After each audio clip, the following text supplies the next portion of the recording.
چی خوش است که اوربچه‌ها هستند. تازه، خشک، حتی شستن ضرور نیست. خیلی براحت. اما آیا شما یکم بار فکر کرده اید که این براحتی میتواند ارزش داشته باشد؟ هم برای کودک و هم برای طبیعت. به صحیفه ما ابونه شوید. حالا میگیم. اوربچه‌ها در واقع کاری ما را آسان‌تر میکنند، اما چی میشود اگر کودک قسم زیادی روز را در آنها گذراند؟ بنا به تحقیقات عالمان ژاپنی، پوشیدن دائمی اوربچه‌ها حرکت کودک را محدود میکند. میتواند انکشاف راهگردی را سست کند و به بقوم‌ها باری زیادتی ایجاد نماید و اگر آنها را کمتر عوض کنید، خطر سرخ شدن، ورم کردن پوست، سرایت یابی و الرژی زیاد می شود. آمار نیز نشان می‌دهد که هر یک کودک در یک روز به حساب میآید تا 5 اوربچه استفاده میبرد. این تقریبا تا 5000 اوربچه در 3 سال است.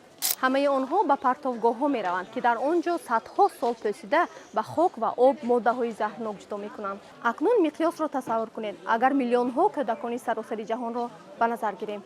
اوربچه‌های معاصر از سوپر ابسوربنت، پلیمر سینتتیکی، اینچنین پلی اتیلن قبط پایانی و پلی پروپیلن قبط بالایی عبارتند. اینها نمی را خوب جبیده می‌گیرند، اما در دوام 500 سال می‌پوسند. همه این اوربچه‌ها می‌توانند به محیط زیست خطری جدی ایجاد کنند. پس چی باید کرد؟ از اوربچه‌ها پورا دست کشیم؟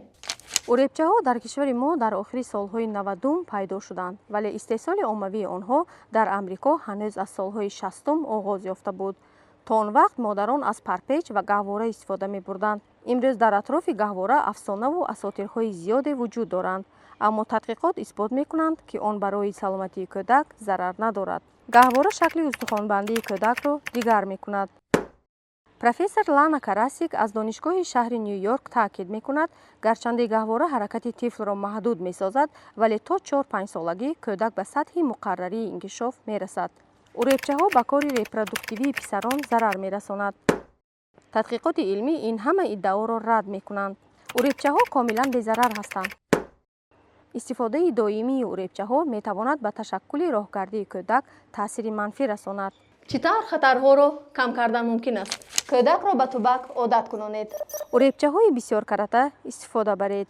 اینچنین گهواره که آن برای کم کردن استفاده اوربچه‌های یک کرته کمک خواهد کرد.